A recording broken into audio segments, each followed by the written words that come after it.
যুদ্ধের হুমকি প্রতিনিয়ত ঘিরে ধরছে পৃথিবীকে।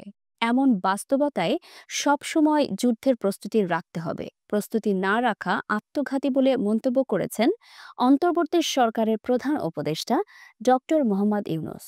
বুধবার ৩০শে এপ্রিল রাজধানী ঢাকায় বিমান বাহিনীর বার্ষিক মহড়া অনুষ্ঠানে প্রধান অতিথির বক্তব্যে এসব কথা বলেন তিনি।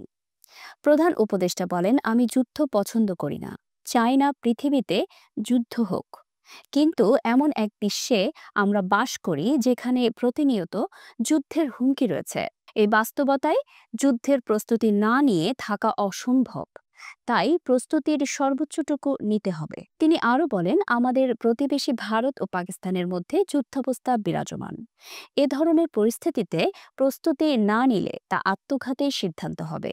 যুদ্ধের ময়দানে আধা প্রস্তুতির কোনো সুযোগ নেই, জয়ই একমাত্র সমাধান। বিমান বাহিনীর প্রশংসা করে ডক্টর ইউনূস বলেন, বিশ্বের সাথে তাল মিলিয়ে বিমান বাহিনী এগিয়ে যাচ্ছে। দেশীয় প্রযুক্তি ব্যবহার করে বাহিনীটি আত্মনির্ভরতার প্রমাণ দিচ্ছে। অত্যাধুনিক প্রযুক্তির সঙ্গে তাল মিলিয়ে সরকার সব ধরনের সহযোগিতা করছে। তিনি জানান, দেশের স্বাধীনতা ও সার্বভৌমত্ব রক্ষার জন্য যুগোপযোগী বিমান বাহিনী গড়ে তুলতে সরকারের প্রচেষ্টা অব্যাহত থাকবে।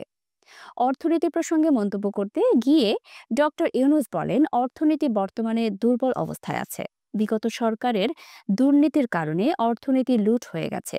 এখন সামগ্রিকভাবে প্রস্তুত থাকতে হবে। এতে আমাদের সাহস বাড়ে, দেশের তরুণ প্রজন্ম অনুপ্রাণিত হয়।